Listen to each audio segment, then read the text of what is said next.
doesn't. It still doesn't work. What the fuck? 123 device. Microphone. Default. Okay, I'm going to use it. Hello? Uh-huh. What the hell? Uh, context.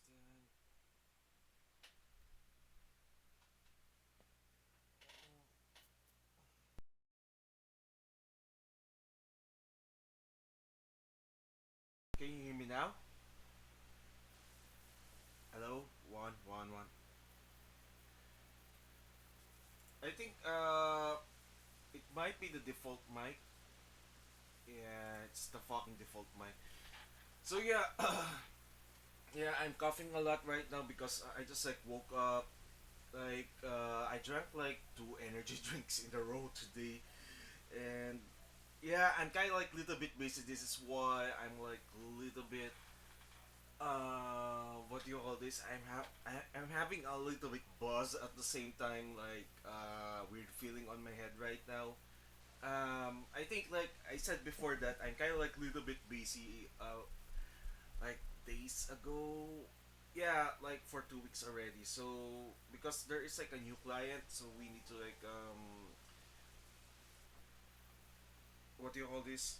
We need to like focus on that, and I need to sorry, I need to like listen to talk too much because kind of like over vaping.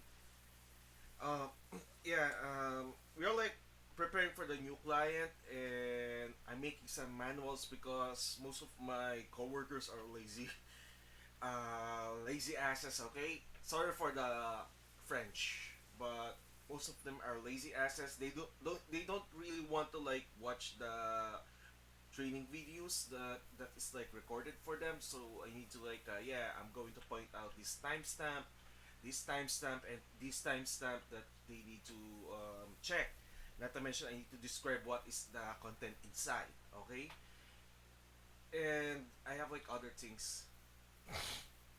Actually, I don't know, but they're like little bit worse because first of all is that I cut up the video.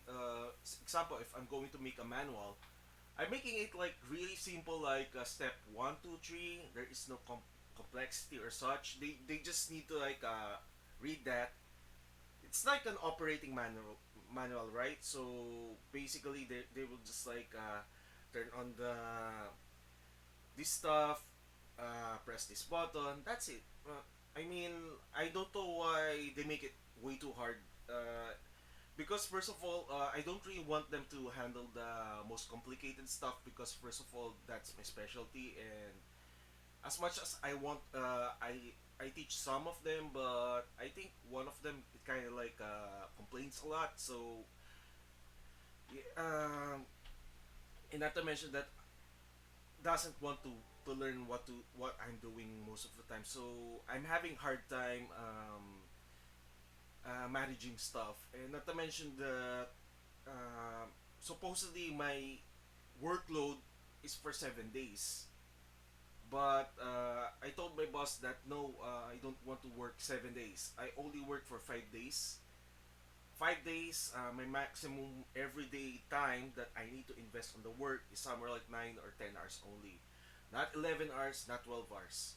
So yeah, I did manage to tell them that. Okay, okay. So sorry for that. So yeah, Becca, thank you for visiting the stream. Hello to you too, and how are you today? Okay, so let's see. I want to like check the full story of Tarkov because I'm kind of curious.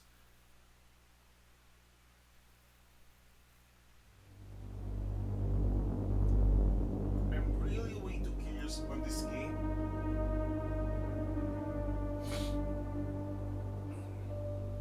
Escape from Tarkov is more So than just collecting loot and if we finding have like yourself some time, hardcore I'm going to PvP. like There is a story while do your some PMC is fighting reacts for to. survival in this hostile post So I'm going to have a after this is about the stalker lore. So if you want to know, is Stalker lore is like Escape from Tarkov but with mutants. Okay, and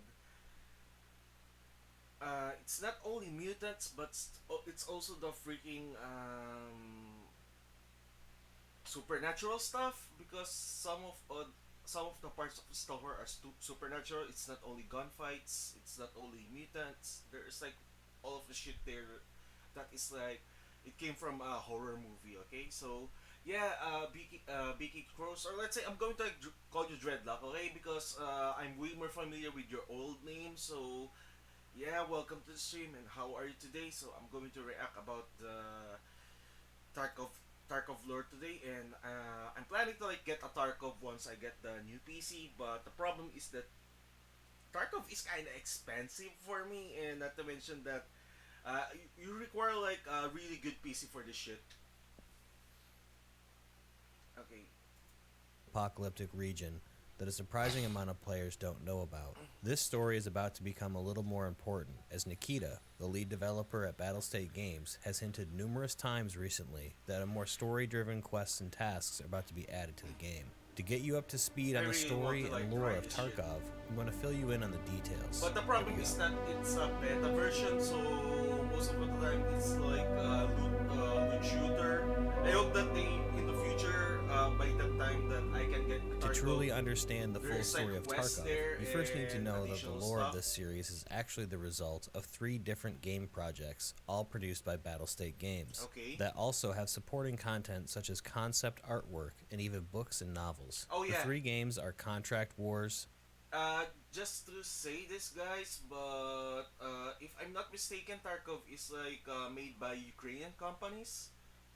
So it's not only that, but it's like what do you call this? It's kind of like a different game creator. So most of them came from Ukraine, and one of them did create Metro 2033 series.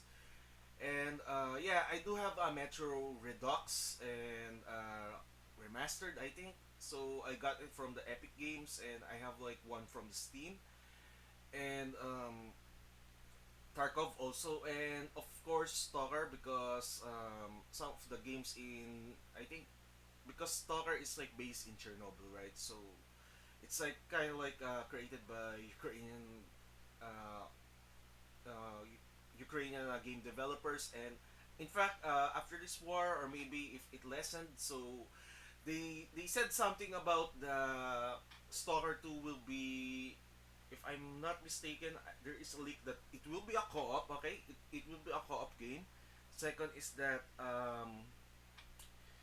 they will improve some gameplay and it's moddable too, so that's a good part. And not to mention that they will change some naming so that it doesn't sound Russian, but it will sound more Ukrainian. So they will add more enemies there, okay, and they will expand the lore further on different factions.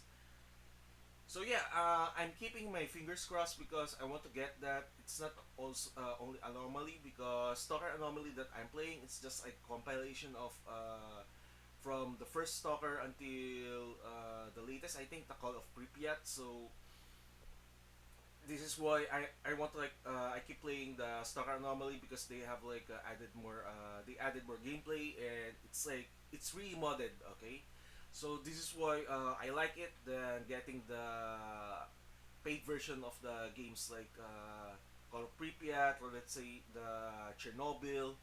No, as much as they have a really good mod and they have like more mods on there, but when it comes to like full modability, modularity, when it comes to like on the game, that you can like alter it and modify the what you call this, the game files, I would say I would go with the Anomaly. No shit. Even if it's free, I love it. But the problem is that when if we're going to play the Anomaly, it's so fucking hard because I die frequently there. It's so hardcore immersion, and yeah, I'm just going to continue on this. Escape from Tarkov, and Russia 2028. Contract Wars was BSG's first successful game and set the scene for events and games to come later. While the game itself is light on lore, it did have a lot of backstory planned and conceptualized, but most of that was saved for later games. In reality, Russia 2028 is BSG's true vision of the story of Tarkov, and it's been rumored that contract wars and escape Okay, from so Tarkov are just stepping stones until they secure the just to funding bring and studio size summarize this, required to so make such an Tarkov is ambitious like open based world game. from But for now, story just of know that all of these PMC, game stories are and you intertwined. are a Let's get PMC on that to will Tarkov need to itself. survive against scavengers there. So yeah, that's the only Tarkov main thing City is the there. You're largest getting hunted. metropolitan center You're in the getting hunted Norvinsk down Special by Economic enemy Zone.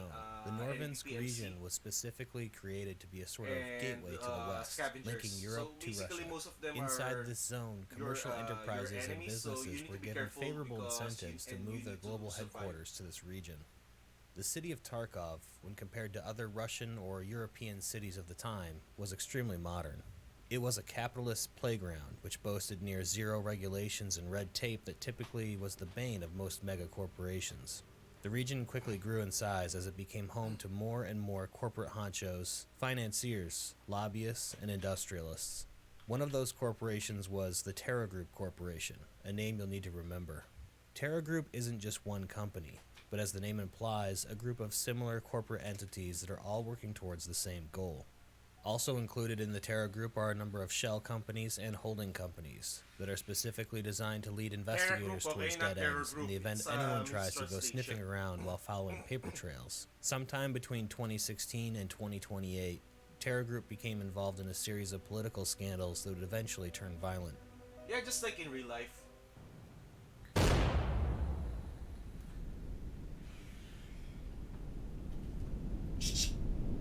June 15th, sometime in the late 2000s.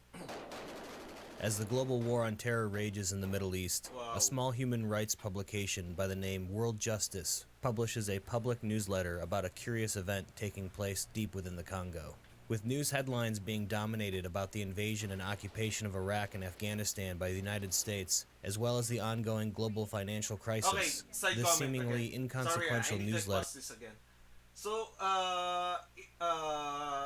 also it's kind of like part of my VTuber lore. The reason why I'm not a hero and I'm not also a villain is because I'm more of a mercenary, and I do really like the PMC because I do function like that in real life. And if you're going to ask me, okay, if you're going to ask me, guys, the reason why I prefer to be a mercenary is that it's not only for the money, but also it's kind of like practical that you don't have any bosses or loyalties to other people. So if you're going to ask me to like example, why on Fallout New Vegas that you don't have much loyalty to any faction? I mean, sure, even on Fallout New Vegas, I do tend to side with NCR and followers of the Apocalypse, I think. But I'm not really loyal. I'm stealing under them or something like that because nothing personal. It's just like I'm a mercenary.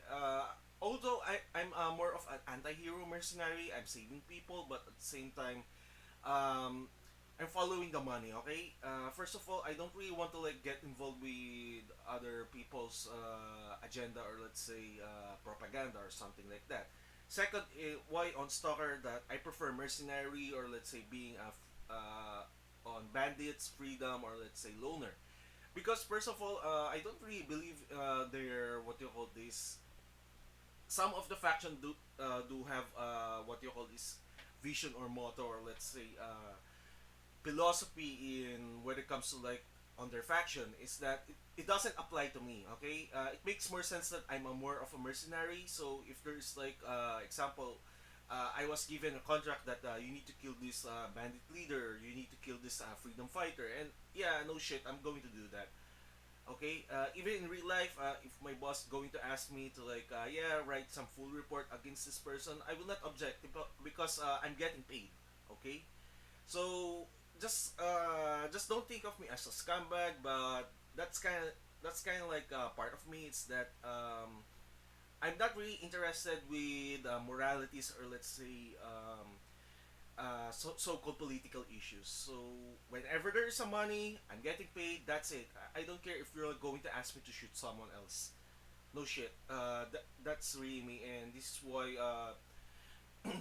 I decided to like apply this on my VTuber lore that even if I look cute or such, I'm not really a nice person actually. Okay. went unnoticed by the world community. Charges have been levied against the multinational corporation Terra Group by a court in Brazzaville, in the capital of the Federal Republic of Congo, for illegal mining operations, as well as the use of private security agencies against the local population. These charges are Well, serious, they're as no this region different of from like Africa, real like life many others, has Blackwater. been stricken with intense and bloody civil war for decades, and now matters are only getting worse. Not only have Terra Group been using PMCs against the locals, but USEC has also been illegally arming local bands of rebels and insurgents, fanning the flames of war and insurrection across the country. Well, But that's what the may be use of even more alarming PMC that is you the business train Terra Group is rebels engaging in. Terra Group and arrived guerrilla in Congo groups. sometime in Even the 2008 and US immediately PMC took over a does controlling that stake shit. in the mining and export of copper and zinc. These two minerals by themselves aren't alarming in any way, but it wasn't long until Terra Group also turned their attention to diamonds. And worse yet, it is now apparent that Terra Group is actively engaging in the mining of uranium ore. Okay. So the reason why some countries do use mercenaries is that I'm going to share this to you guys, but they don't really want to use their spec ops. Like example, Green Beret is that plausible deniability because if there is like a media leaks, If we look deeper into the context of this if discovery, there is we like can start media to leaks paint a about haunting picture of the true intentions of Terra some Group. countries do It's use not a their secret that Terra Group is military preparing forces. itself for a conflict of some kind.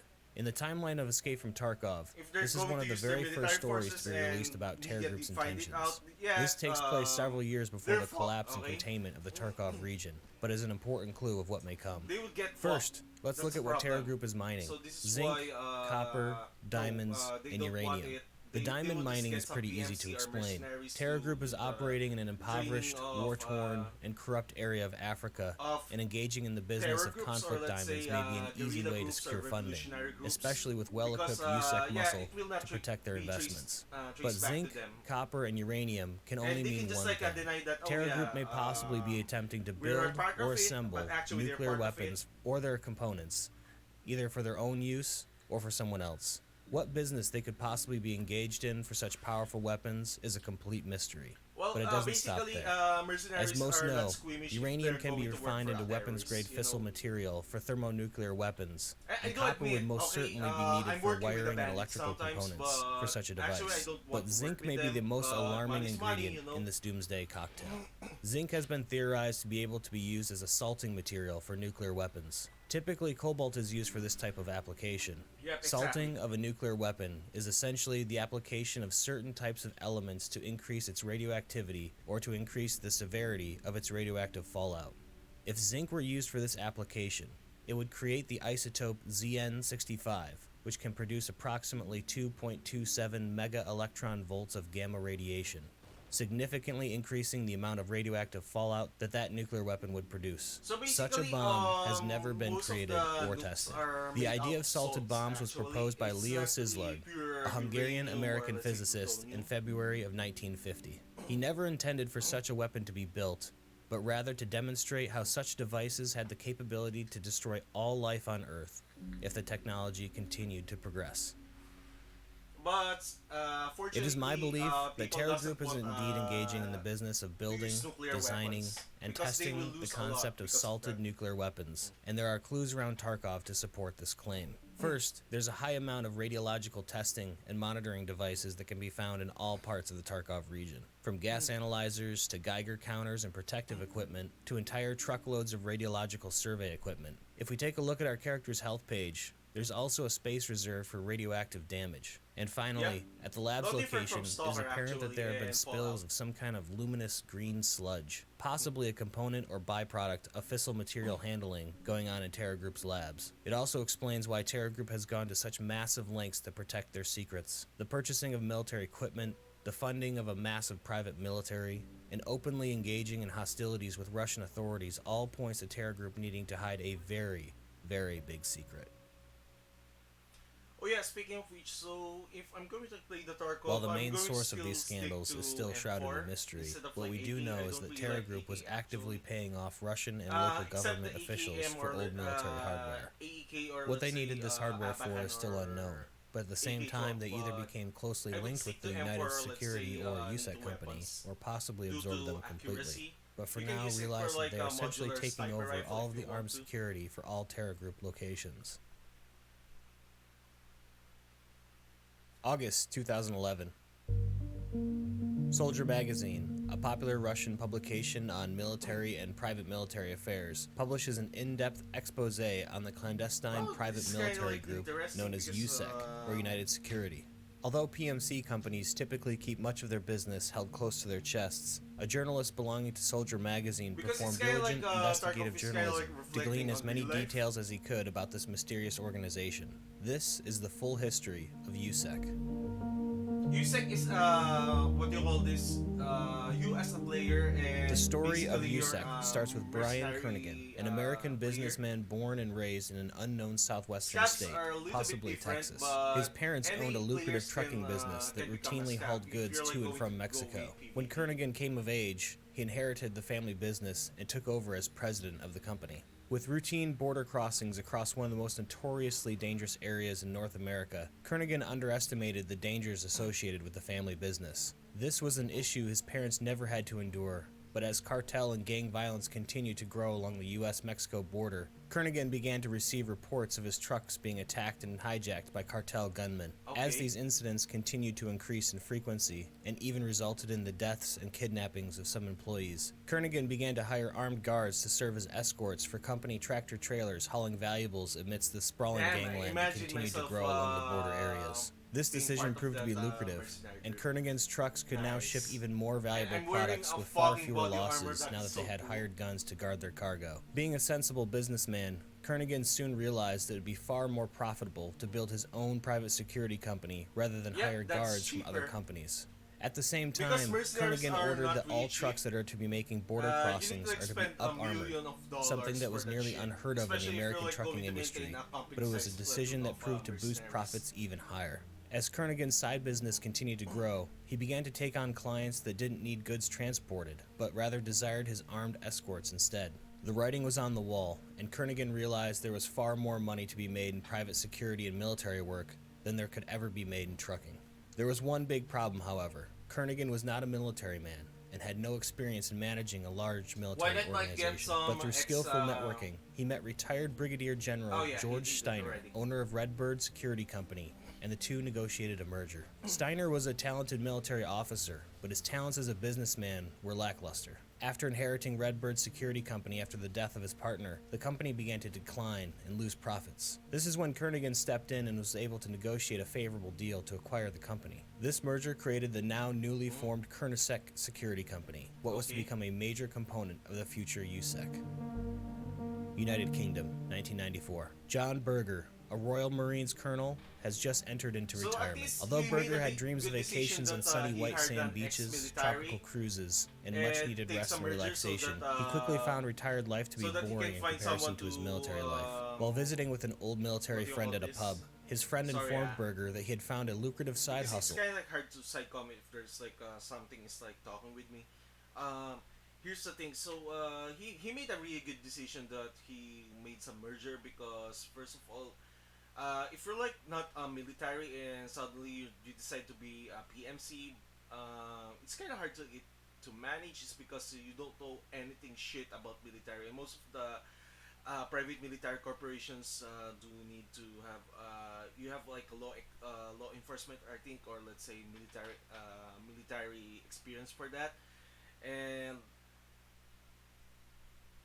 wait, oh, Buttermoon, nice, welcome to stream. How are you today? Yeah, I'm watching what do you call this Allure about Tarkov, and I just like woke up like minutes ago, so I'm kind of like a little bit hazy right now. I drank like fuckloads of caffeine just to like wake me up, and um, yeah, I just like woke up, so this is why I'm a little bit late. Starting the stream. It's not really that late, okay? Near 9 p.m. or 9 a.m. On EST time, and I'm kind of like expect like 8 a.m. or let's say 8 p.m. on my end, but I didn't because I'm kind of like a little bit busy, um, like hours ago. Okay, so I'm kind of like busy, so this is why I'm just like a little bit sleepy, and it's kind of bad idea because first of all is that um I'm going to be on solo shift today, so it's kind of hard. So yeah, how are you today, Mother Moon? I didn't see Mixie during his recently own right now. retirement that involved protecting ships passing through the Horn of Africa from pirates. It didn't take much convincing before Berger found himself signing on to one of these vessels and beginning a career of maritime high-risk civilian contracting. On Berger's first voyage, his ship was attacked by pirates. Armed only with a revolver, Berger failed to repel the attack, and while his life was spared, the ship and much of its crew was lost. With an Well, that is a inexperienced crew and poor failure equipment for mostly to blame, Berger returned to the PMC. UK and signed on with a new company, but this time with experienced officers and much better equipment, Exactly. If you're like including going to lead semi-automatic some AR-15 military carbines. Again, operations, or let's say Berger's ship PMC was attacked off the operations, coast of you need Somalia, to have but this like time the attack was easily ex-military repelled, officer not that letting has the usefulness experience. and You need to effectiveness apply of a proper military armed strategy and escorts to go tactics here. unnoticed. Upon returning to the UK, Berger establishes the Safe Sea Maritime Paramilitary Transport Company. During the growth of Safe Sea, Berger met Ronald Henry Hunt, a former UK civil servant and who would go on to become the head of business development for USEC. Hunt helped Berger acquire one government contract after the next, and soon Hunt encouraged Berger to grow Safe Sea into an international level, suggesting a merger with the American Koenigsegg Actually, Company. The Mother negotiations were I successful, really and want in to like get 1999, Tarkov game Koenigsegg right now, merged with Safe Sea but I to don't form know the if my United Security PC Company, right now or will USEC. With the shrewd business willing qualities to of Kernighan, work with military this. experience of George So I Steiner, need to get management some new skills PC of to get Berger, to and get diplomatic prowess of Hunt, USEC immediately began to make a reputation for itself around the globe. Within just a few years, USEC gained the attention of the Pentagon as the invasion of Iraq began to roll out. But USEC was only one of dozens of hired PMC groups in Iraq, with Well, their actually, reputation on being shadowed by Iraq, larger and much well-known organizations yep, such as that one, Blackwater. Blackwater, But yeah. what led USEC But to there come is out like on scandal top about was not because of Blackwater anything they in did Iraq. right, but because they didn't do anything wrong. With few exceptions, nearly every PMC group in Iraq experienced some kind of scandal, besides USEC. By 2007, USEC had built up a reputation of strict professionalism and attention to detail. Most notably, above all else, their operators never ever allowed details to leak of any kind of the nature of their business. This reputation caught the attention of the multinational corporation Terra Group, which signed on USEC to take over all armed security at all Terra Group locations. With American and British soldiers entering retirement after completing their tours of duty in Iraq and Afghanistan, there was also now a massive pool of eligible and experienced recruits for USEC to hire. But Okay. USEC would not go Okay, without a spot. guys, side comment on this. So there's a reason why Blackwater, or let's say some other PMC do, even on I think Russian Wagner Group, right? The reason why there is like a scandal there, aside from plausible deniability from the government that they are like being hired to train militia groups, or let's say guerrilla groups, or let's say working with the terrorists, is that another thing that because first of all, here's the thing. Okay, some of the PMC, not all of them are like ex-military, so some of them are not disciplined. And if you're going to notice this, if you're going to check the news about the African wars, okay, it's not literal African wars, but all of the conflicts there, and some of the PMC, or let's say mercenary groups, got involved. Is that what do you call this? The reason why they are like getting some scandal and doing some bad things is that some of them they're like making it an excuse that uh, they don't have like a rigid structure that if you're like going to commit a war crime, or let's say anything that is like illegal, they're not getting prosecuted at all if they're not caught, or let's say their faces didn't get revealed on the public TV, right? So this is why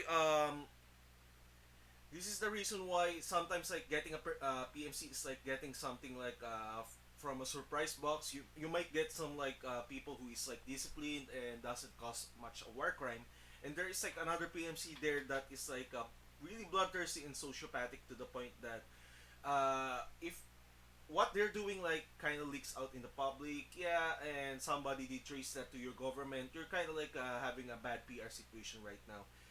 And this is why I kind of like about being a mercenary is that you have like plausible deniability, and what you want to do, you will do it. Okay, so that's another part that I kind of like a PMC. At the same time, I kind of don't like it because some of the people there are like really undisciplined, and they're like they tend to like go amok. Okay, so they're like starting shit. Example, good example is Blackwater, and they shouldn't supposed to kill civilians, but they did it. So it's kind of like pointless. First of all, that example in okay, I'm going to bring this up. So in so-called Modern Warfare, not the game, but it's the concept. So you just don't kill random civilians because first of all, it's not only PR that you will deal with, is that you will deal with the angry people inside the town that might join your enemy, or let's say a terrorist group, that if they are like really get angry, so they want a revenge. So this is why for me, my opinion, some of the PMC that came for that joined Iraq is like a big mistake. First of all is that they should have like told example, if I'm like the US if I'm the US military, is that I'm going to tell the commanders of theirs that is in charge of that PMC operation, is that dude, please no war crimes, because first of all, if there's a war crime, we might get more terrorists, or let's say enemies, or maybe they might just like sabotage our military operations there. So that's the only one of the mistake I think that the government didn't do. So they just let that, okay, Blackwater, do whatever you want, and it happened. So the scandal of the Blackwater happened, and they got forced to rename and close down their original company, rebranding, and they are back again. But this time they're like a little bit stricter right now, is because first of all, they don't want to repeat that shit. And actually, if you're like causing more war crimes, or let's say being a hazard to society, unlike in movies, if you're like a PMC, basically you can get away. Okay, I mean, sure, you can still get away, but there is a chance that you will lose a clients, because if it got leaked out and you're not really professional when it comes to like being a mercenary, nobody will fucking hire you, to be honest, because they will think that, oh, he's into a money, and they will just like yeah, he might stab me in my he or she might stab me in my back, and he or she might shoot me, because some new client will pay him or her additional more $500,000, right? So nobody will trust that. So this is why mercenaries are really frowned upon, because they change loyalty from time to time, and it's kind of common actually. But for me, if I'm going to like be a real life mercenary, I will not do that shit. Okay, first of all, I would lose more money on that, and I might get shot. That's a problem if I'm going to like switch sides every week. Okay, so no. So the original contract sticks with the original contract. Okay.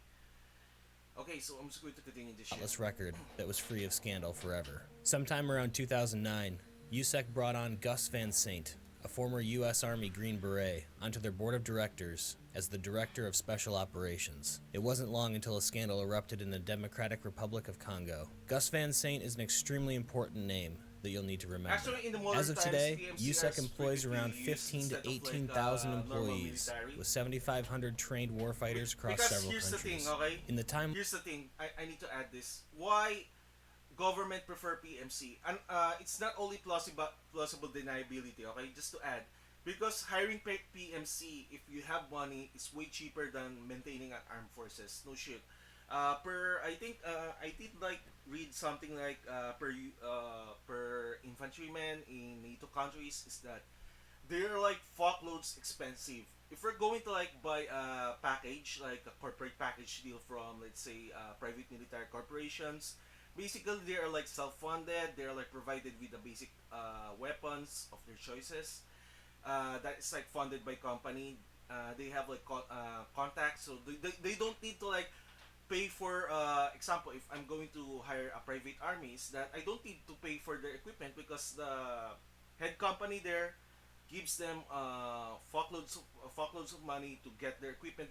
It's not different from like being Agent 47. Example, I'm going to add. Okay, let's go to the simple gaming lore about Agent 47, Hitman. You know the about Hitman, right? Nobody contacts Agent 47 directly. It goes through Diana. And most of the weapons of Agent 47 is not really funded by himself or by his client, but actually it's funded by him, by the agency. Why? First of all, is that you're employee, okay? You're a fucking employee. You're not an independent mercenary that you need to jump and you need to go here and there. You're given a standard equipment. So if you're like get earning more money, basically you pay for your shit. It's no different. Also, it's no different from where I work. We are not provided a laptop. Okay, what is my laptop? That's my shit. So basically, if I am a client and I want to outsource something, basically we're no different from a mercenary. It's that we are like paying for our shit most of the time. And yes, but potential earning is really high to be honest because first of all is that uh, client do like us, they don't spend much shit, so what is the basic pay, that's it. So basically they will not consider going to other clients, to other people who they need to outsource. So it's no different from like being a mercenary here or let's say being agent for 7 is that yeah, if you're like I'm the client here and I'm just going to like choose someone to contract for me, and basically I don't need to like pay anything for them at all, and I would strictly avoid independent mercenaries because first of all they charge high. Okay, even on the hitman in real life, you need to have like what you call this a middle person. So it's not only for the safety of the people who is a hired gun, but it's also the what you call this, it doesn't make sense that you need to like face to face with the client. First of all, you're being paid with a fucking salary. That's the point. I'm going to continue on this. Line of escape from Tarkov, it is estimated that 500 to 1,000 USEC operators are now trapped within the blockaded Tarkov region, desperately attempting to both hide or destroy Terror Group's secrets, as well as survive and extract from the area. Meanwhile, Terror Group has also been illegally acquiring real estate and structures all over the Tarkov and Norvinsk region and setting up laboratories for research and experimentation by one of the Terror Group subsidiaries, Terror Group Labs. As Terror Group's footprint in the region continued to grow, okay? so did Terror. interest in its It's illegal just like activities by the there's Russian like an issue government. with the Investigations were launched and quickly captions. stifled by USEC, sometimes violently. As investigations went cold and bodies started to go missing, news from the Tarkov region finally fell on the ears of the United States government and the UN. With rumors of UN peacekeepers soon being deployed, Russian investigators and special forces began plans to withdraw from the region, and a mysterious new PMC group reared their heads for the first time, the Battle and Counter Assault Regiment, or BEAR. While the Russian government denies the existence of BEAR, it has been rumored that not only does the Kremlin know about BEAR, but they specifically designed and directed the formation of the clandestine So group, basically, and it is comprised of both active and former Spetsnaz someone soldiers. did, BEAR's objective was simple. While so acting as someone a did get sterilized, betrayed. independent military force, get to the bottom of Terror Group's true plans and objectives in the Tarkov region, and find out why they've gone to such great lengths to protect their secrets and dealings. Soon after being deployed to the Tarkov region, they came under immediate hostile fire from USEC forces, and the Tarkov region exploded into violence. So yeah, as a PMC in August 5th, 2011, Tarkov, a commercial so Russian basically court you has fight gathered and scavengers seen enough and evidence another to issue a PMC. general arrest and seizure warrant of any or all Russian-based Terror Group Labs property after an alarming discovery was made. Not only had Terror Group's labs been procuring illegal military equipment and real estate in the Norvinsk region, but the local government around the Tarkov area had enabled them. The reasoning behind this collusion is still unclear to this day, but the Okay. fact that the local Tarkov government was working hand in hand with Terror Group means that this seizure warrant had to be taken all the way to the top. It was to be handled by the Russian FSB. Okay. Similar to the FBI in the United States, the FSB is Russia's premier counterintelligence investigative force. The seizure was to be a fairly simple affair. Although Terra Group was notorious in the region for posting up ring upon ring of USEC operators all around its facilities and territories, there was little concern that the day would end in bloodshed. After all, it's not like this was some kind of military invasion. It was meant to be professional investigators visiting the local corporate headquarters and executing the will of the law, straight and to the point. So there is like Some may have even miscommunication. considered it just another day in the field. Nonetheless, an order was given down all the way from the FSB director that 2 quick reaction forces be placed on standby in the event of an incident, and the FSB investigators would accompany members of the Joint Prosecution Team to the Terror Group headquarters. The following day, on August 6th at 10 a.m. Moscow time, FSB investigators, along with Joint Prosecution Team members, arrived at the local Tarkov Terror Group's labs headquarters. Upon arrival, they were greeted by numerous, seemingly unarmed security personnel at the front desk. When supplied with arrest and seizure warrants, they were immediately denied entry and asked to leave while Terror Group security members attempted to usher investigators out of the building. Following a predetermined protocol, FSB and investigators complied in an attempt to de-escalate the situation. Back at their armored SUVs in the parking lot, FSB command relayed the decision that both quick reaction teams would be deployed and that a forceful entry of the building would be attempted. Within seconds, black-tinted glass SUVs came roaring into the parking lot from a variety of directions, with all black-clad and armored FSB operators riding on the outside of the vehicle with specially designed fast insertion hand and footholds installed on the vehicles. What was supposed to be a calm and orderly warrant service was quickly about to become a violent and chaotic battleground. Team 1 stacked up on the main entrance while Team 2 prepared a mobile tactical ladder to breach the second-story office. As soon as the order was given to breach, both teams made entry at the same time and complete and utter chaos ensued. Immediately upon entering, the point man of Team 1 was stitched from groin to chin with staccato machine gun fire from behind the front desk of the greeting hallway. As the rest of Team 1 took cover to the left and to the right wherever they could, Team 2 was reporting they had made contact with a large amount of uniformed and marked USEC PMC operatives on the second floor. It was clear to all that Terror Group was well prepared for such an event. Despite the professional office setting, Team 2 was reporting the use of hand grenades, as well as visible heavy weapons being carried by some USEC.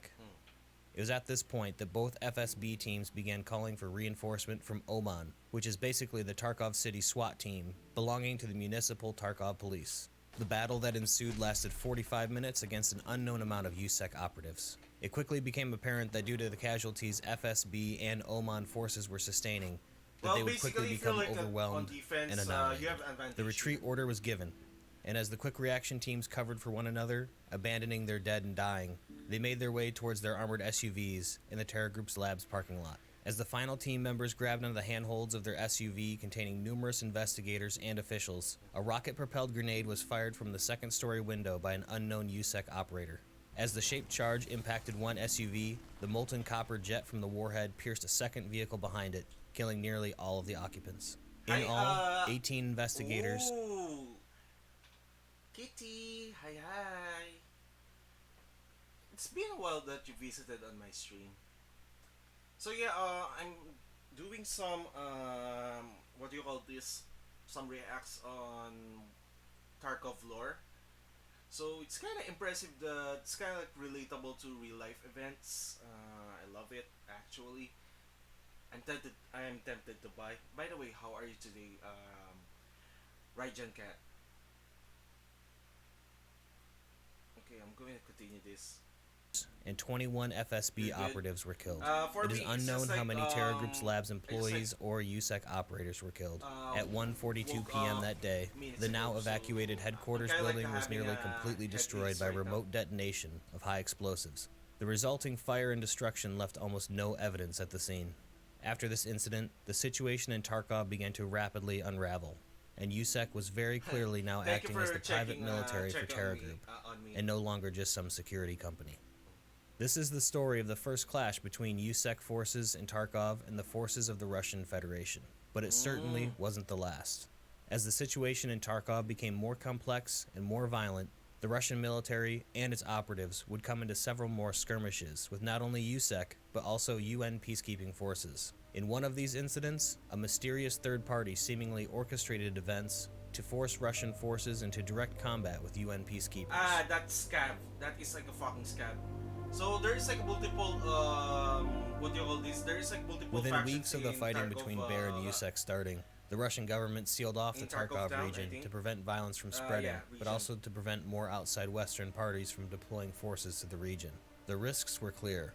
If more UN peacekeepers were to be deployed, or worse yet, if actual uniformed troops from a NATO allied country or even the US soldiers arrived, it could potentially result in open Yep. conflict between Russian and NATO armed forces that could quickly spiral out It of became. control It will into become full World blown War Three. conflict between nuclear powers. Not only that, but with increased Western attention, NATO forces could potentially get to the bottom of terror groups' activities before Bear did, and choose to destroy any evidence of terror groups' true intention.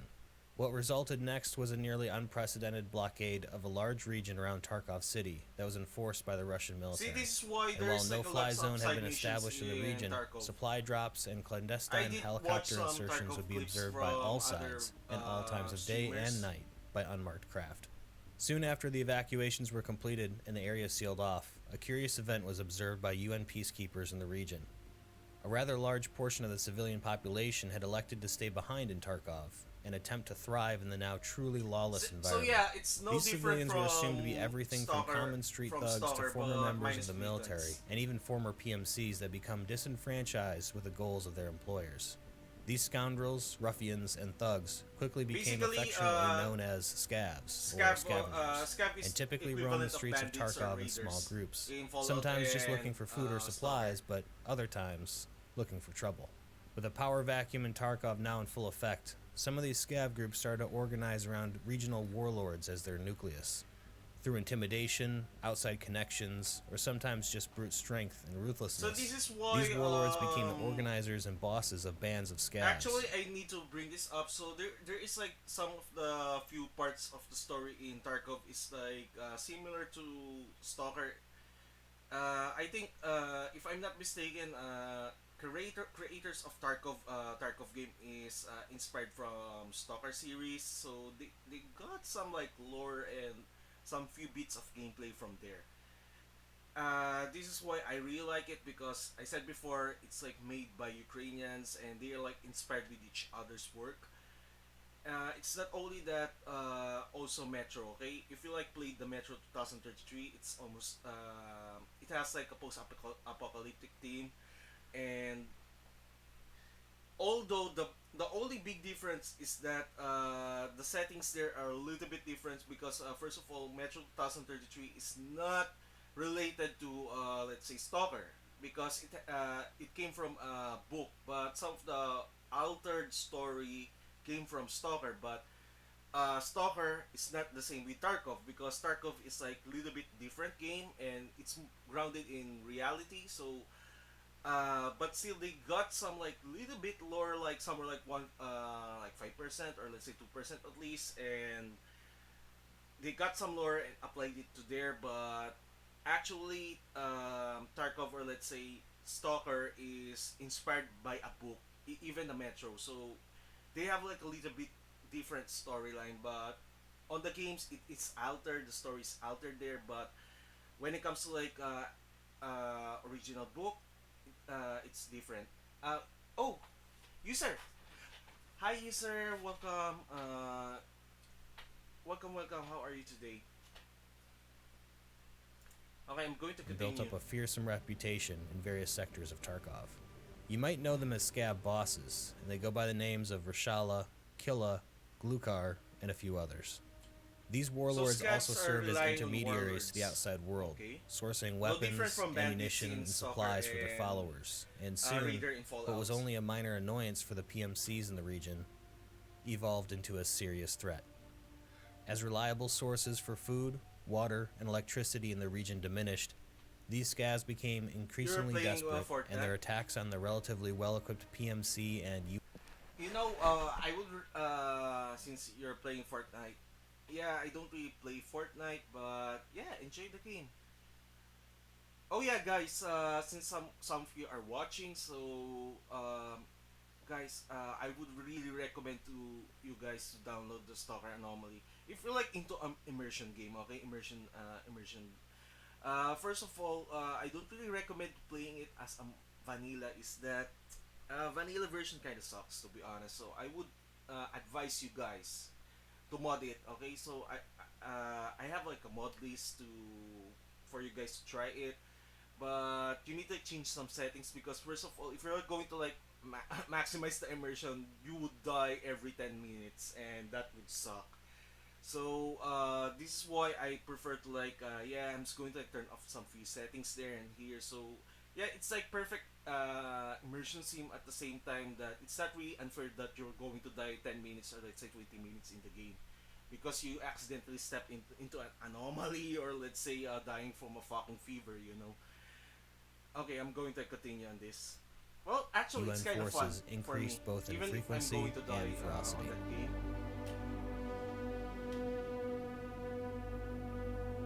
As the fighting within Tarkov reached its climax, an unknown Bear operative that eventually became separated from his unit discovered a critical piece of intelligence relating to Terra Group's secret dealings. This operative discovered helmet cam footage of USEC operators at an unknown Terra Group Labs location, liquidating evidence and also engaging in the mass killings of Terra Group Labs employees.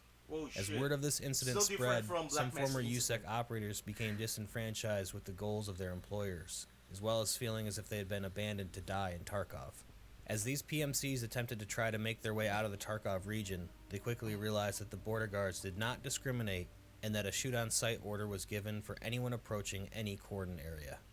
In a surprising turn of events, faced with certain death, pockets of Bear and former USEC operatives have been cited actually joining forces and sometimes even operating in small groups. It is assumed that their only goal at this point is survival and eventual escape from the Tarkov region.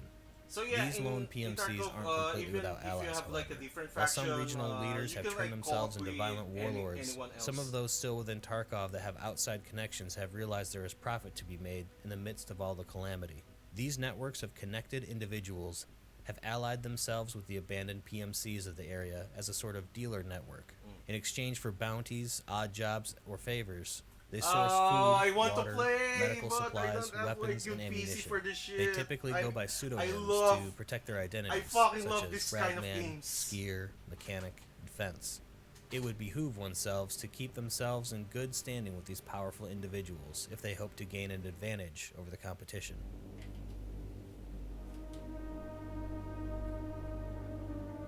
And now we've come full circle to where you and your PMC begin their journey in Tarkov. Tarkov has been sealed off now for quite some time. You've become separated from your Originally, faction, USEC are regardless if enemy you've of the chosen bears, Bear but or actually, USEC. like they're like Scavs literally are killing becoming each other increasingly right well now. equipped and adapted to the violent and lawless life in Tarkov, serving their respective regional Well, it's warlords. still different from The UN other peacekeepers, countries that first sent to have Tarkov to broker a that peaceful doesn't have like resolution law between and the warring order. factions, has I exposed will not name itself the to being country, just as okay? corrupt and easily manipulated as any other faction within the region, committing genocide on the local population, funding violence, and playing both sides when it stands to benefit them. And with a constant era of violent tension, factionalism, and fractiousness, fanatical scavengers have organized themselves into a sort of cult. Their goals and leadership are as enigmatic as the Terra Group itself. Meanwhile, there are still secrets and evidence of Terra Group's dealings to be discovered. Soon, routes to the heart of the city will open up, and your rogue PMCs will have new mysteries and I hope that dangers to there's explore. like a new If you feel faction like you've there. only gotten part of the story, that's because you're right. The story of Tarkov is more complex than we realize, and it's only half written. As Escape from Tarkov continues to develop as a game, more of the story will become apparent. BSG has also done a great job of providing supporting content that gives us clues to the lore in the forms of novels and their phenomenal Raid live-action series. I don't know about you, but I'm very interested to see how the story of Tarkov evolves and eventually ends. But until then, let me know what you think of the story so far. Well, Do you find I it would interesting? say What do you think the Terror Group has been doing? what do you call this when it comes to like story? I fucking love it. It feels fucking similar with Fallout. It feels fucking similar with Stalker. It fucking feels similar with Metro. No shit, I really love it, but it's like grounded in real life, and I'm interested why I want to play it because it feels like the games that I'm really playing. But the problem here is that it has like a really big PC requirement, so this is why I don't really want to download it. Not to mention the price tag of the Tarkov is really expensive. I hope they lower the price a little bit A little bit, okay? I don't need higher because first of all, you don't need higher price tag for this shit. I mean, sure they're like having what do you call this? They're making an effort, okay? I know that, but still, it's so fucking expensive than any games that appeared, like sample some AE games like Call of Duty or such. So yeah, and not to mention that the starting pack that you're going to buy is really unfair because it's really what you call this. It's not only like a little bit pricey. Not to mention that you're at a disadvantage because the gun there is crap. So I would say I will get the mid tier package so that I can get at least an AK-47 or such and a decent pistol shotgun. Um, yeah, not to mention that the lore is interesting. Is that you're fighting also a Spetnas, FSB. You're fighting PMC that is like coming from NATO countries, and you have like fighting the UN, and you have fighting the bandit faction called Scavengers. Not to mention that I really like the coherent storyline. Is that yeah, I'm used that the PMC has balls to like take on with the FSB. It's like trying to fight off the FBI and just like going to shoot them. And actually, that's a big no-no if you're going to get arrested because if you lose and you got arrested, you will get like life imprisonment on that shit. And not to mention getting interrogated in Russian prisons, right? All right, so let's see. I want like to try to check the stalker lore. Stalker is like one of my stuff, right? I really like. So I'm not familiar with. Um, I'm not really familiar with the stalker lore, so I would say the summary first, and we will jump to prank videos, I think. And if we have more time, we will try to go with the faction per faction because I really love this story, but I still don't get it because I recently got into Stalker, but I fell in love with it, okay? And it's way better than Fallout New Vegas because it doesn't have an RPG mechanic that much. Alright, I need Welcome to to the like, zone. I need to like pause for a moment. I need to like, urinate, okay? Hold on.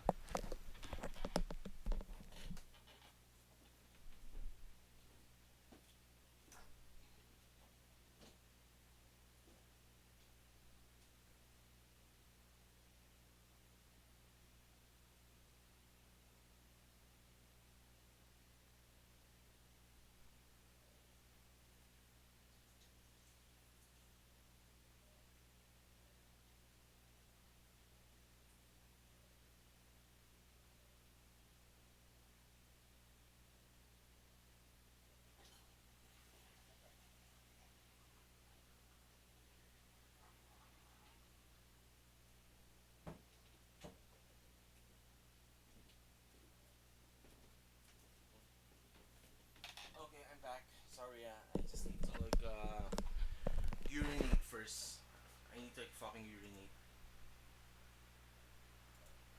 In today's episode, we will be discussing the history of the Chernobyl exclusion zone, the disaster that led to its existence, and the adventures that take place within it. This is a long and rich story, one that is decades in the making, and one that is dear to my heart. Before we begin, I would just like to issue a small spoiler warning. This video contains many spoilers for the Stalker series, and if you haven't already played the Well, games yourself, I would encourage you I to do kind of so. played, but I'm not Also, if you enjoy the content, feel um free to like and subscribe ready for to more finish it Stalker yet. themed content. If you haven't checked out my real life stalking videos, the Shiki links are in the Briki! description below. Shiki Briki! Without further ado, let's get started. Shiki Briki, danke.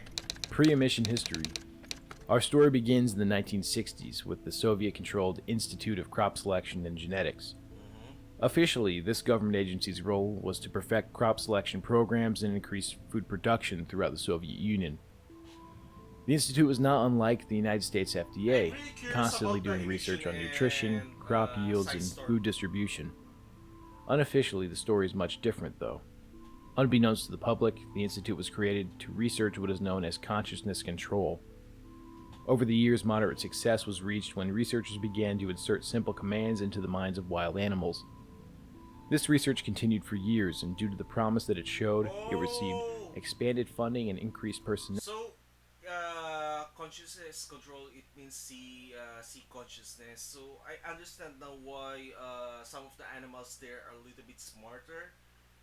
They implanted some commands by Soviet scientists, I think. So now it makes sense why I'm encountering some animals that is like little bit human-like. That to the point that they're like literally flanking me and killing me in Stalker Anomaly. Okay, I'm just going to continue. It's just like I, you know what? This is kind of cool.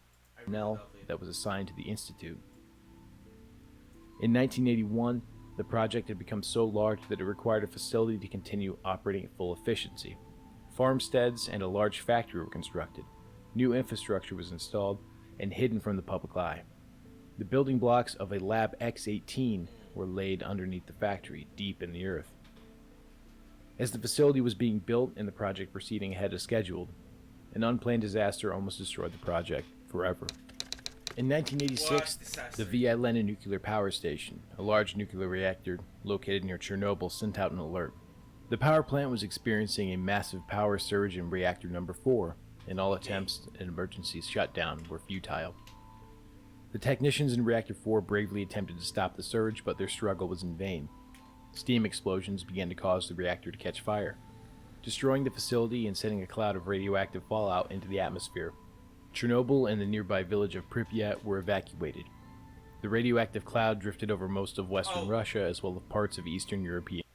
just to add, guys. So I didn't what you call this. I took a look like days ago on Red Forest of I forgot the name. On Stalker, it's yeah, they're correct because I checked the picture real life of Red Forest on near Chernobyl power plant in real life, and I compared it from in game. Oh shit, they just like literally nailed down the details. It's so fucking cool. And not to mention that I think if I'm not mistaken, I did like visit the truck graveyard that's like near the Red Forest, and I did notice one few things is that maybe if I'm not if I'm mistaken, okay, but I did notice few things that the radiation is way too fucking high in some areas to the point that I'm decreasing health when going there. Even I really need something like what you call this anti-radiation pills or some shit like that. You know, equivalent of like Rad X or Rad away from Fallout New Vegas. countries. Following the disaster, the residents located within 400 kilometers were permanently relocated and the Chernobyl exclusion zone was created. After the government ensured that civilian activity was minimal in the exclusion zone, a Soviet group of workers nicknamed the Liquidators were brought into the zone. Okay. The Liquidators were used to quickly construct a temporary containment shelter around the remains of Reactor 4 in an attempt to contain excess radiation from leaking into the zone. The workers called this massive concrete and steel construction the sarcophagus. Toward the end of 1986, the construction of Lab X-18 is halted, and the Institute of Crop Selection and Genetics is shut down. This shutdown would not last long, however, as reports of odd entities and anomalies began to trickle into the Soviet government. The radiation that saturated the exclusion zone was producing unforeseen changes to the environment. So In what kind of 1987, the anomalies? Soviet government re-established the old Institute of Crop Selection and Genetics as the newly minted Agroprom Research Institute. Oh yeah, The I institute think. begins to treat irradiated soil By the way, Agroprom, if I'm not mistaken, it's one of the best areas in Stalker that you can like grind for best equipment. Or it's not only that, also Red Forest too. in the hopes that someday the exclusion zone will become habitable again. Also best In loots. 1989, a Best small spawning team of loots. scientists known as the Group take interest in the exclusion zone due to its low population and remoteness. They began to experiment with a newly found energy field called the noosphere, which would allow the scientists to alter human consciousness. Okay. The group set up a secret research operation within the heart of the zone, utilizing many antennas and the remains of the Chernobyl nuclear power plant. The Sea Consciousness Project is born, and 7 scientists continue their clandestine research, culminating in the 7 forming a collective consciousness. So this The is group why is there's unable like to a fucking foresee the anomalies that consequences of creating disappear such a out of consciousness nowhere. until it was too late. The tear in the noosphere caused the area around the NPP to become unstable. The group worked tirelessly to maintain their control of the So area. this is why there's like On December 26, sign 1991, the Soviet emissions. Union collapses. Many small republics break away from the USSR, and with the help of their new NATO allies, declare independence. Most Soviet operations in these new states are ceased, and several research laboratories in the zones fail due to losing Soviet government funding. The group and other former Soviet researchers in the zone are not willing to leave or stop their research, and the newly formed Ukrainian government is unable to forcibly remove the scientists. So they became 2001, strange ecologists, phenomena I reported. guess. In the decade after the fall of the Soviet Union, the zone became a center of attraction and wonder. Reports of strange phenomenon close to the Chernobyl nuclear power plant spread through the ex-Soviet Union. More and more civilians began to come and tour the zone for brief periods of time, but after a bus of tourists exploring Pripyat vanishes without a trace, Thank you for the the hydrate. Ukrainian government restricts access to the zone How are you completely. today, Jack? During this time, the Agroprom Research Institute begins to work with the group on the Sea Consciousness Project. In 2005, changes are felt in the zone. Many experience symptoms of paranoia. The weather begins to change and earthquakes are felt in localized this small is the tremors. Okay, this is the same shit Hurricane that winds I are observed for the experienced first time in the Star zone. Anomaly. 2006, emission. On March 4, 2006, a blinding light is Nice seen to for see miles that. around the zone, high above the old Chernobyl nuclear power plant. Okay. For 2 hours, the light creates a small sun that bathes the area in blinding light. That is emotions. Onlookers who stare at the light That for is too like a long fucking are blinded. emotions. The This light is why suddenly I get killed disappears. easily because of this shit. Reports state that the lights seem to go off almost like a light bulb is turned off, or like an electrical device loses power. On April 12th, the light returns. Oh yeah, to add, so The cloud- size storms and emissions in Stalker games, especially in Stalker Anomaly, they shut down your PD or any electronic devices. That's another thing that I did notice. And if there is like a warning or let's say siren that something like that in the game, guys, my piece of advice: don't do the same shit of as mine, and you need to plan ahead. You need to go into a fucking shelter ASAP right now, because if you're going to get hit by that size storm or let's say an emission, that is an instant death. And if you don't have any what you call this, a medicine that is called a side block or something like that, that can help you survive the increase your resistance from that phenomena of anomaly, you will get fucked up and you're going to force restart, especially if you're going to like play Iron Man mode or let's say campfire save mode. So you will start from your save, or let's say you will be forced to restart your game from scratch because you didn't even like fucking plan ahead, or let's say you just got killed by a fucking random weather. Okay, so my piece of advice is that plan ahead when you're going to travel, especially if you're going to disable the fast travel stuff, because I did disable mine. Clouds around the light begin to disappear as they are evaporated. After a few moments of light and silence, a crash sounding like thunder is heard for minutes, much Yep. longer than any natural thunder. Same. This is what I experienced Again, in the game. once the sound disappears, there is silence. The ground begins to shake, and in Moscow, a 6.9 earthquake is detected. Yep. I did As the sky experience a continued to fucking, glow, a rescue earthquake. team was put into place by the Ukrainian government to evacuate personnel out of the zone. The light continued and began to bathe the zone in an unknown radiation, halting rescue efforts and almost certainly killing all And it will unprotected increase the inhabitants. radiation too, just to After add. the event, an investigation team reported that the center of the explosion was within 1 kilometer of the Chernobyl nuclear power plant. On June 10th, the zone grows almost 5 kilometers after what is called the second disaster. Physics-defying objects and events were reported by soldiers, API That is researchers, anomalies. and those crazy enough to still live inside the zone. That is a fucking anomaly. Eventually, reports of strange and mutated animals began to leak to the general public. Yep. Most military and research assets in the zone were killed.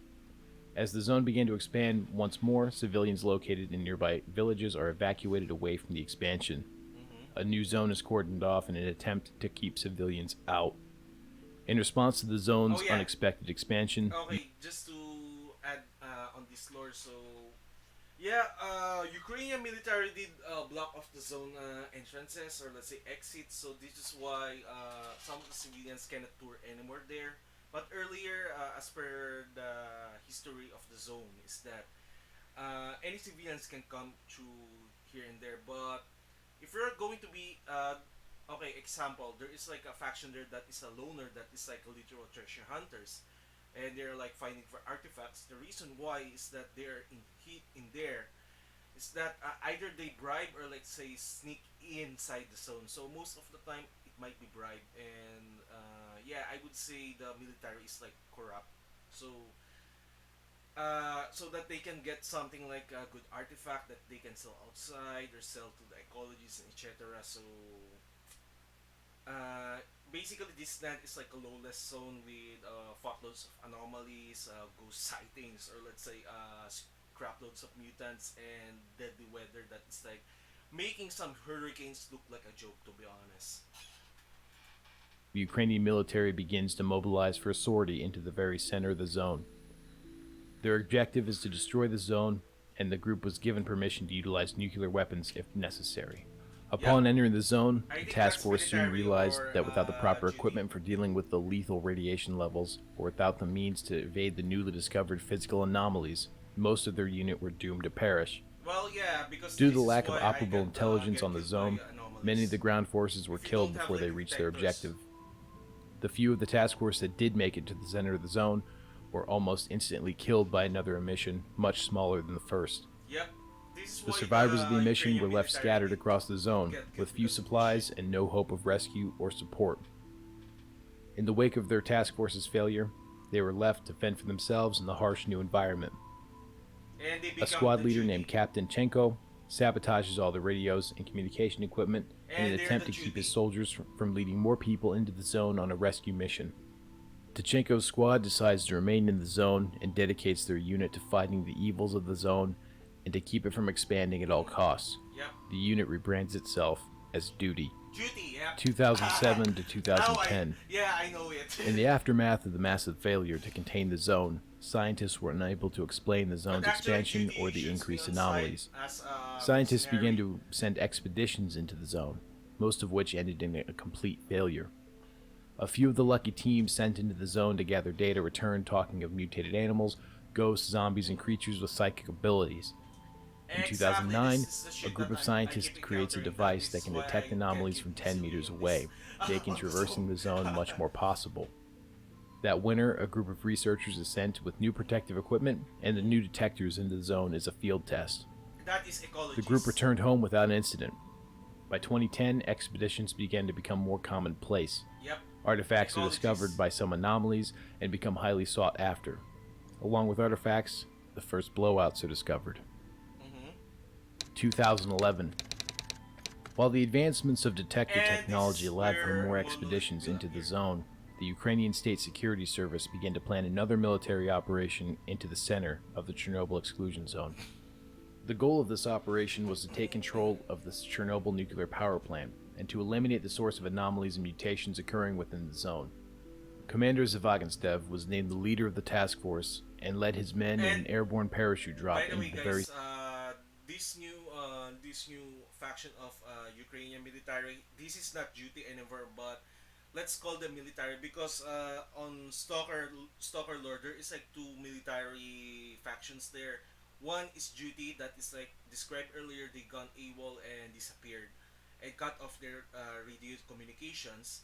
And second is the military is the new task force for Ukrainian government, which actually duty and military is not exactly friendly with each other. At the same time, they're not enemies because first of all is that uh, the duty is like still ex-military. Okay, even if they go AWOL, they're still military, so they don't really that shoot much each other. But at the same time, not friendly because of that incident that they got abandoned by Ukraine, getting stuck in the zone actually. And zone, I said before, guys, unlike in Fallout, unlike in at least on Fallout you can still survive with decent equipment, but in the zone or let's say Stalker, and you don't even if you like good equipment and you don't have like you have like zero sense of what do you call this, zero sense of situational awareness within your area, you will get killed Most of the time, you will get shot by bandits or let's say other factions. Second is that you will get killed by, I think there is like a mutant there that like teleports and disappears. They go invisible, so I get killed by that. And third is that if you're like accidentally bumping into yes, radiation is also lethal, but remember that not all in the zone, in the stalker zone, is has like a large amount of radiation. Most, I think like somewhere 70 or 60% is like, I would say it's kind of safe, okay, even without a gas mask or something. But if you're like going into a certain area, especially the forest or let's say on the red forest, you will be forced to use CBRN, okay, CBRN, or let's say Seva suit, or let's say a gas mask, or let's say any decent protection equipment for radiation. But that's not the case. The real threat here is not only the human enemies but the mutants. You're going to fight an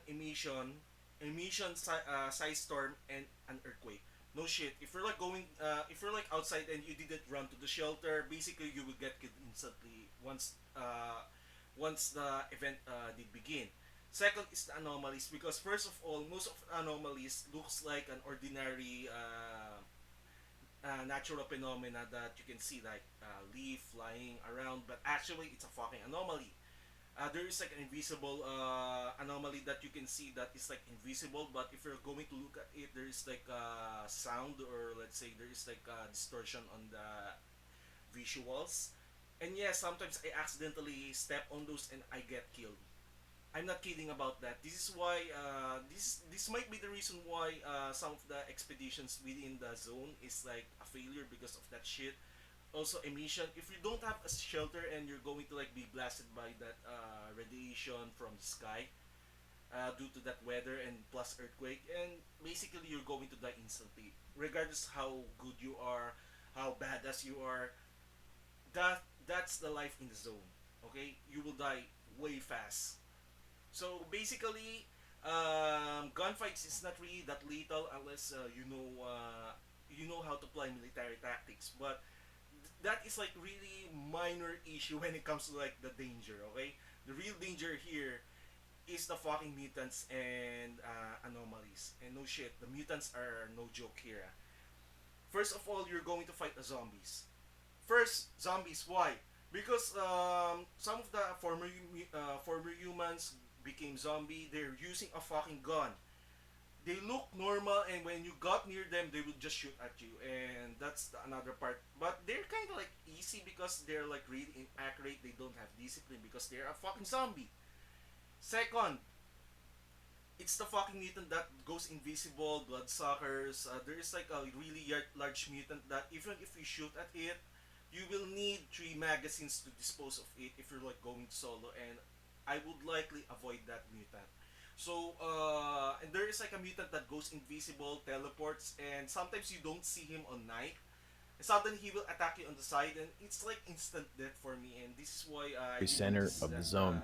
kind of shit. Similar to the first military incursion, almost instantly, a sudden emission led to the death of almost the entire task force. The battered survivors, led by Zaganstev, wandered the zone after their failed mission, and eventually found their way to a duty outpost. The military personnel were absorbed into the duty faction and began to fight the zone at all costs. So yeah, Around the time of the second military duty incursion did into the zone, leaked reports of people surviving in the zone leaked to the general population. Many people from all walks of life begin to venture into the zone, ranging from researchers to looters and adventurers. So The bandits, government names these individuals as bandits, stalkers, as a catch-all loners, term for those who enter the ecologies. zone. Initially, the government ignores the stalkers, but after several contraband artifacts from the zone are found in civilian hands, outside of the zone, they are forced to act. In early 2011, stalkers began to report feral and almost zombie-like humans acting in the zone. See, this One is of the what I'm most chilling saying stories earlier. of these zombies comes from a lone stalker in Yantar, who encountered zombies who were speaking English to one another. This group was Yep. later confirmed to be the remnants of a Vtuber group who were lost almost a decade earlier in the zone. So they become zombie because of this On February 4th, the government anomaly. begins to crack down on illegal stalking done by unsanctioned individuals. These illegal stalkers are targeted and arrested and 10 stalker trading posts are raided. The operation results in over 70 arrests. In September, a team of stalkers disappear when they attempt to bypass the Brain Scorcher, a device that seemingly kills all who approach. The group soon reappears as a heavily armed and militarized group calling itself Monolith. Okay, The so group became highly aggressive towards other stalkers. just to shorten this up, so basically, Monolith is a cult-like faction that worships the something like that. They worship the zone, and they have like an artifact that they're like literally worshiping it, and basically they get brainwashed. Okay, uh, they get brainwashed to the point that they don't have like a free will anymore or something like that, and they're like literal enemies of every factions in this game. Stalkers and claimed that they were defending the zone, which they believed was a living entity. They also begin to spread rumors of a device called a Wish Granter, a device Granter? capable of rewriting reality to the user's will. Monolith members dig in at the Chernobyl nuclear power plant and claim it as their primary base of operations, hoarding weaponry and supplies So and multiple surrounding caches. Monolith is Around the same stationed time in that the Chernobyl. Monolith faction rose to power, a small group of free stalkers named Strelick, Fang, and Ghost penetrate the Brain Scorcher using a hidden path without any side effects. Okay. Similar to the military's task force sent into the center of the zone, a massive emission is unleashed from the Chernobyl nuclear power plant.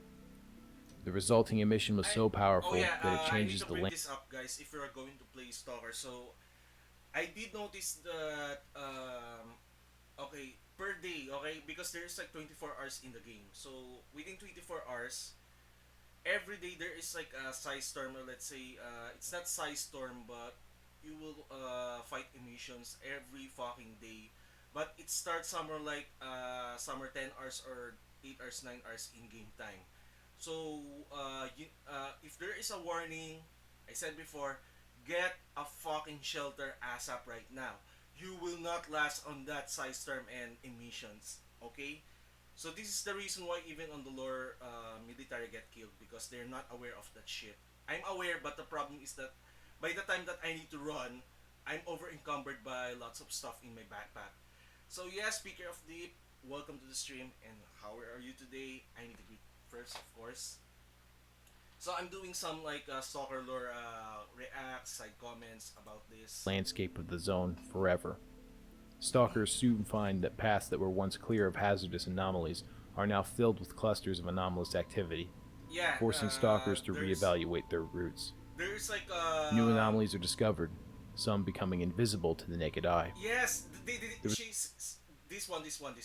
See, I want to like point this out, this shit out. This is the one that kills me frequently. That if there, okay, example, there is like anomaly there that is like invisible, and suddenly I step into it. It's an instant death for me, and I didn't even like, notice that. By the time the what you call this, my detector, I have a like handheld detector that can detect it. Suddenly I didn't realize that I'm literally next to it, and I just like accidentally moved by inches, and yeah, I got sucked into the air. I got burned. I got like disintegrated into pieces because of that shit. Oh god, yeah, this is the one that I need to bring up. If you're going to play that game, avoid that shit. If you're like going to hear something within your like in front of you, step backwards and run on the opposite direction because you will not fucking last on that anomaly. It's an instant death sentence, okay? The resulting changes to the zone spark a bloody conflict between stalker factions, forcing the factions to fight for new territory and safe pathways. The emission also wipes out a large military presence at an army warehouse. The soldiers stationed there are killed almost instantly, leaving only 20 estimated survivors. Same. The survivors that were unable to make contact with their superiors, which led the surviving soldiers to believe that they had been left for dead in the middle of the zone. Later in September of the same year, a group of stalkers called the Diggers discover a massive cache of radioactive material at a location known as the Garbage. News of this radioactive gold rush reaches far across the zone, causing many factions to make a play for the valuable resources located there. Well, the Diggers begin to ambush anyone that attempts to claim what they consider to be their property. Soon after the Digger ambushes begin, bandits begin to move into the area and See, form this a is what I'm provisional saying, and crude form bandits. of government. They begin to demand taxes from lone stalkers and other factions for passage and protection. Reports of stalkers and researchers being By the gang way, pressed into the speaking of bandits. which, so bandits are literally okay. It's not clear here, but I read the wiki. I think bandits are made out of criminals that came outside from the zone, and I would assume that they're like literal Russian mafia. I think, and yeah, they do work with some. They do work frequently with mercenaries. Okay, because example, I'm playing mercenary faction, and I go. I tend to like get missions from them, and contract contract kills and such.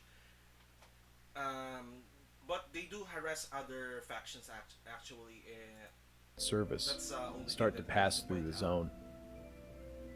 Around this time, a small scout team of Freedom Faction members is dispatched to look for a path to the abandoned army warehouse in an attempt to claim the equipment and weaponry for their expansion. Okay, that's While searching for the warehouses, okay.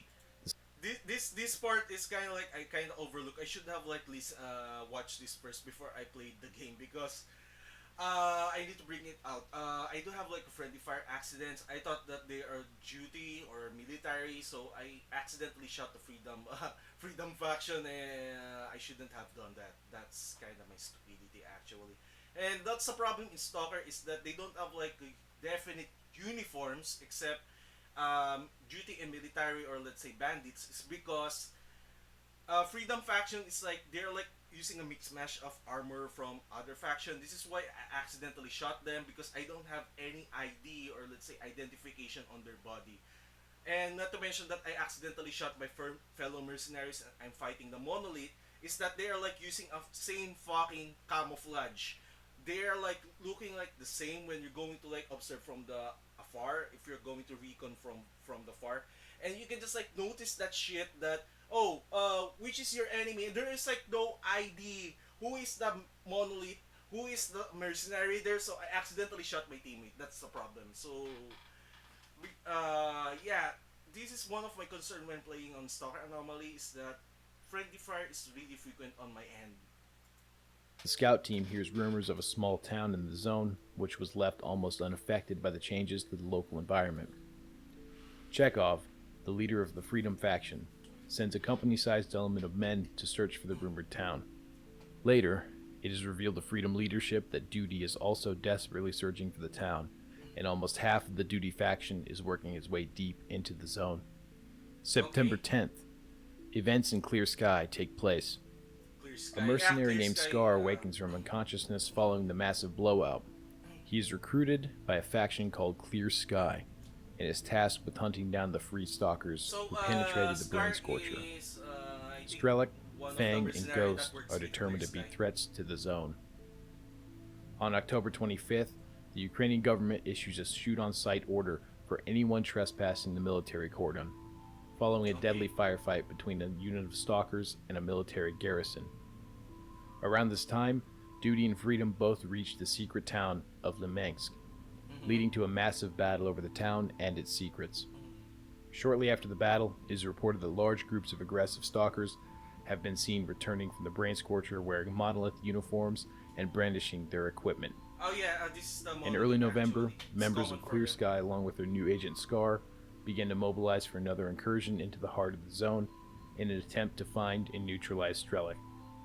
The operation, similar to any other recorded thus far, ends in a massive emission which destroys the entire Clear Sky task force.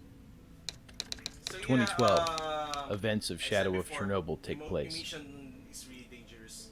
On May 1st, an amnesiac stalker known as the Marked One awakes in a secure bunker. He is cared for by Sidrovich, a dealer and stalker outfitter of sorts. The Marked One That's wakes the up to loner. find out that all of his Sidorovich equipment is gone, faction save of for his loner. PDA, which only states, "Kill Strelok." The Marked One embarks on his mission. On May 12th, Captain Maximenko reaches the Agroprom Research Institute, discovering that it is a front for the clandestine organization known as the Group. Around this time, the Mark I later regains some of his memory, and it is revealed to him that he is Strelok. Strelok disables the Brain Scorcher and consequently opens up a new previously unexplored part of the zone for many stalkers. With Okay. the Brain Scorcher deactivated, the military begins to plan another incursion into the zone under the auspices of Operation Monolith, a massive military operation dedicated to reclaiming the zone and reinstituting law and order. May 20th, That's a Strelok Ukrainian destroys the government. sea consciousness, and as a result, the Monolith faction is severely weakened. Hundreds of stalkers begin to break away from Monolith mental control and begin to wander the zone again. With the weakening of Monolith and the Brain Scorcher disabled, free stalkers begin to move into the zone. Beard and Grouse By the establish a way, base of free operations in stalker a means beach ship near loners. Xanton. Okay, Bandits begin to flow into the guys. area under the guise You know, stalker terms and meanings is that free stalkers means loners. It's a different faction. Okay, so just to take note, if you're like going to go to be a loner, or let's say a free stalker, I think someone did say that that's one of the best faction is that it's friendly for beginners, and not to mention that uh, almost all of the factions are neutral for you, and you can take any jobs from them. Unlike in mercenaries, that's problem is that I think like two-thirds of it are hostile to you, especially the military or duty, and sometimes freedom do fucking shoot me, and yeah, sometimes bandit do fucking shoot me too, and you're going to deal with mutants and other stuff. guidance of Sultan in order to keep the peace and extort protection taxes from lone stalkers. Soon after, a free stalker named Gary discovers a path around the Jupiter area, which leads to the establishment of another stalker settlement in Yanov Station. Shortly after the establishment of Yanov Station, a Freedom Task Force under the command of Loki is dispatched to scout the very center of the zone. By the way, They arrive near Yanov Station to find a okay, detachment of duty agents under the command of Lieutenant Colonel Shulga. A battle ensues, resulting in massive casualties on both sides, as well as collateral damage in the form of free stalkers. In the climax of the battle, an emission was detected by Zulu, a duty faction member. Knowing that there was no viable cover from the emission, save for Yanov itself, Loki ordered a ceasefire and invited the duty force to take refuge with his men at Yanov. Okay. As a result of this action, to this day, Yanov remains a neutral meeting ground between the two warring factions. August 3rd, events of Call of Pripyat take place. On August 3rd, the Ukrainian government initiates Operation Fairway, a surgical strike into the zone. Third game of the stalker. The goal of Fairway is to establish government control of the zone by striking at the Chernobyl nuclear power plant itself. The operation meets an utter failure when the helicopters transporting the Special Forces team suddenly lose power and free fall to the ground. Shit. SBU agent Major Dektarev is dispatched to the zone in an attempt to uncover what took place and to find who may be responsible. While investigating the disaster, the Major discovers that the survivors of Operation Major, Fairway okay, not have been manager. holed up in an abandoned laundromat in Pripyat. He begins to form alliances with free stalkers in the area and moves his newly coined ragtag unit into the abandoned city. Together, the free stalkers and the survivors of Fairway continue with their original mission. They push into the center of the zone and skirmish with the vastly diminished monolith forces still there. Well, Upon securing the actually, center of the zone, the task force is able to regain just to communications add, with the so SBU Monolith- and military command. A relief force is sent to the center of the zone, and survivors are evacuated. Strelok also makes plans to leave with the remaining members of Fairway, and offers to share his knowledge and experience with the Ukrainian government. So Monolith is basically. Thanks for watching, guys. I hope you had a one of the comfy best time with faction me. that you want If you to enjoyed the kill, because video, they have, feel like, free a to really like and good subscribe for more stalker and they content. have like the really Until best next time, guns. guys, I'll see you Yeah, in the they do zone. have AK, but their AK is like really the best because it has like zero recoil. Okay, so yeah, let's go to the pranks right now. Okay, I just need to like, you know. Okay, so let's find some pranks. So let's see here. Let's find Jalal. You know, I want to like watch Jalal right now because that's kind of funny. Actually, I really like the bomb part. What do you want, guys? So on the nun or something like that? Okay, okay. I'm going to like check this one because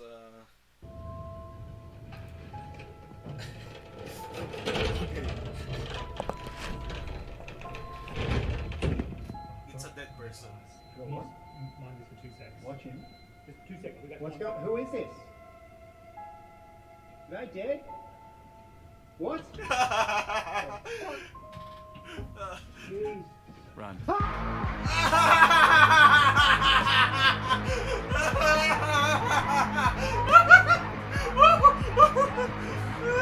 He screams like a girl. Oh god. Okay, okay. Next.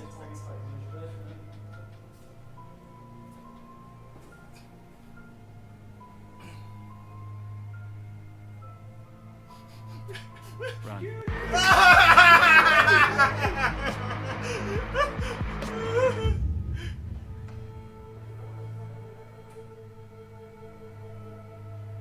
Run.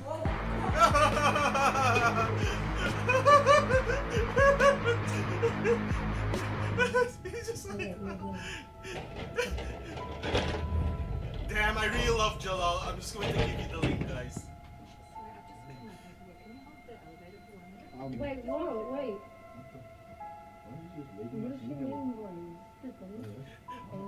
Imagine that if you're on the board and this shit happens.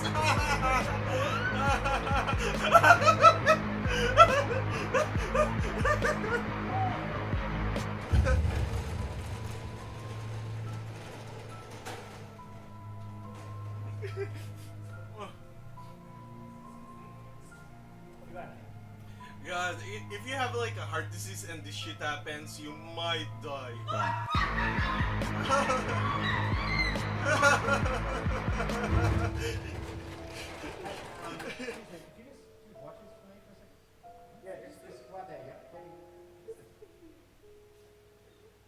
Run.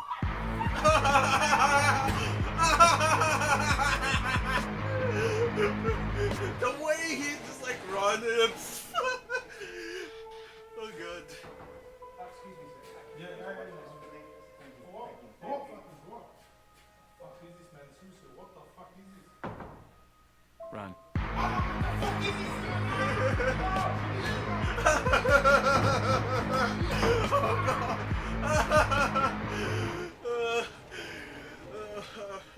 I'm dead, I'm fucking dead. Oh god. Whew.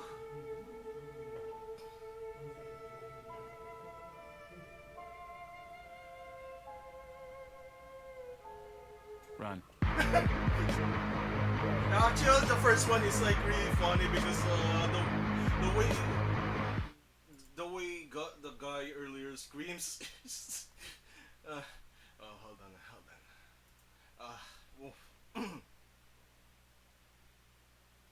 Okay, let's see here. Okay, best of Jalal. Actually, I want the bomb prank, but I don't know if I can get POS because of this shit. Oh, actually, I just want to like try this because this is so fucking funny.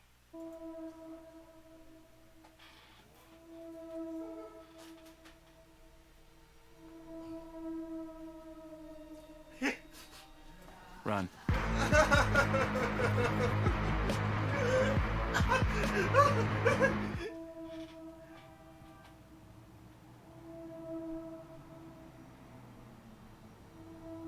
Run.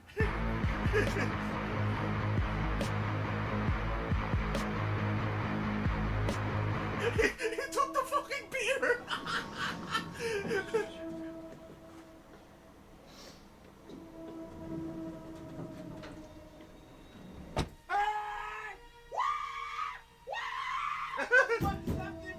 Run. The scream! The scream of that guy! Shit! My sides. Oh god.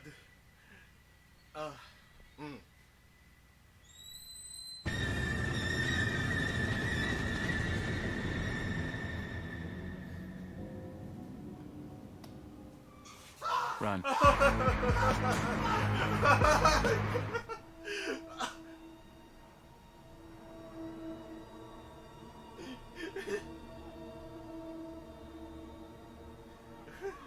Run.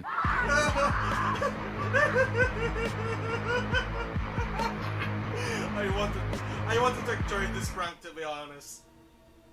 I want to like really fucking try this prank in real life, but uh,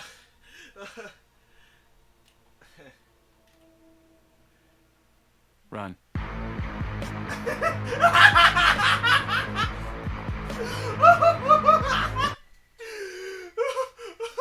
oh god.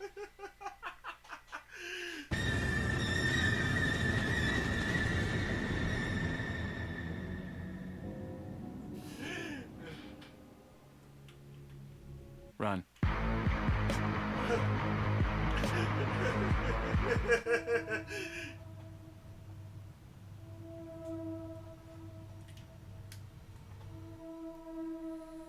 Run.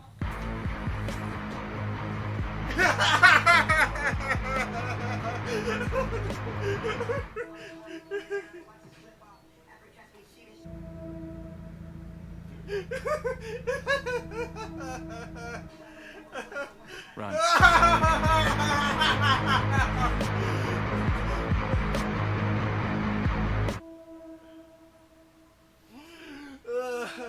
sorry, sorry guys.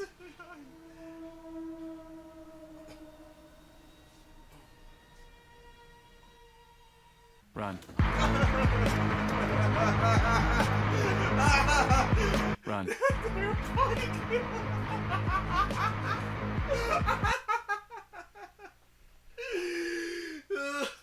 oh god, this is one.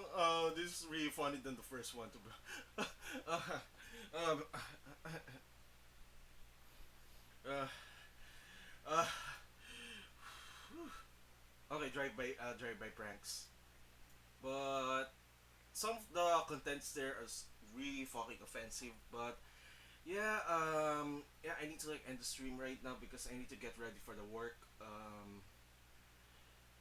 Okay, so sorry guys, the stream is short. I said before, this is the only time that I can like what do you call this? That I can like streamer. Let's say yeah, I know it's morning on your end, so but at least you can like drop by. You know, this is the important part, and I do appreciate that.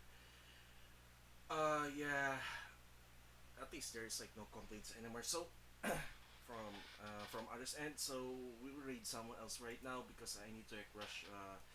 I'm solo shift today, okay? Just to take note, guys, and I'm alone. I'm alone on my um, task today, so I need something like someone to back up, but there is no backup right now, so we will find someone else here. Let's see. I think Kaito is like playing for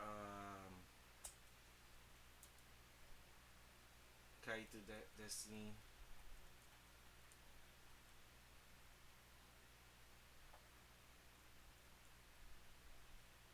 So we will read someone Kaito right now. So guys, you see around somewhere like on Wednesday, I think. But yeah, it's morning, so I don't really expect that people will come in. So see you guys around that time, and sorry guys that I cannot extend anymore. This is the only time, so yeah. Thank you for dropping by and take care all. I know that there's not much interaction because I'm commenting stuff, but that's okay. At least I hope guys you are interested with Stalker Anomaly. It's really a fun game, although it's kind of hard sometimes, but still, I would recommend you guys to play that. So, yeah, bye bye for now, guys, and take care.